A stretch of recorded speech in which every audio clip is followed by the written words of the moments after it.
नमस्कार मंडळी, मी रिद्धी वने AB9 मध्ये तुमचं स्वागत करते। आता आपण आहोत यामिनी जाधव यांच्या बाईक रॅलीमध्ये, जिथे जिल्हा राष्ट्रवादी अजित पवार गटाचे जिल्हा अध्यक्ष महेंद्र पानसरे आहे। आपण त्यांच्याशी संवाद साधूया। नमस्कार सर, AB9 मध्ये तुमचं स्वागत आहे। काय सांगाल इलेक्शन प्रचार रॅलीविषयी?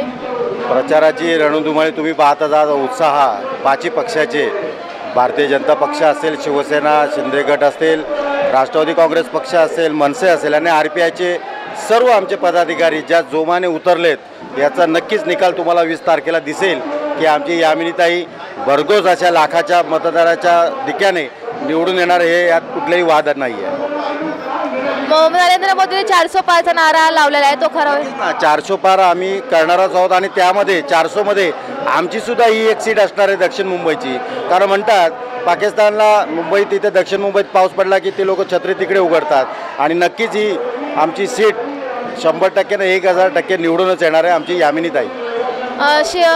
परेल म्हणले की शिवसेनेचा बालेकिल्ला येतो, तर मग शिवसेना आता सध्या अरविंद सावंत आहेत, तर यामिनीताई विरुद्ध असलं आता कुठला राहिला नाही। आता लोक विकास पाहतात, विकासाच्या दृष्टीने सगळेजण मतदान करणार, कोण किती काम करतो। आज असं म्हणतात की इकडले जे उमेदवार असतील त्यांचा अर्धा अधिक निधी तर परत रिटर्न गेलेला आहे, मग त्या निधीचा वापर योग्य तिथे झालेलाच नाही आहे। आणि जर वापर केला असेल तर मग विकास तुम्हाला दिसला पाहिजे आणि लोक आता संज्ञान झालेले आहेत। विकासाच्या दृष्टीने ते लोक नक्कीच मतदान करतील, उमेदवार बघतील, नक्कीच मोदी साहेबांना बघतील, महाराष्ट्राचं नेतृत्व बघतील, आमच्या अजितदादांकडे पाहतील, जे आज सकाळी 6 वाजल्यापासून रात्री 11 वाजेपर्यंत काम करतात, लोकांच्या दृष्टीने काम करतात आणि त्याचाच नक्की तुम्हाला येणाऱ्या 20 तारखेला जे आपल्या मुंबईमध्ये मतदान आहे आणि आमची ही उमेदवार नक्कीच तुम्हाला जिंकून येईल हे आश्वासित करतो।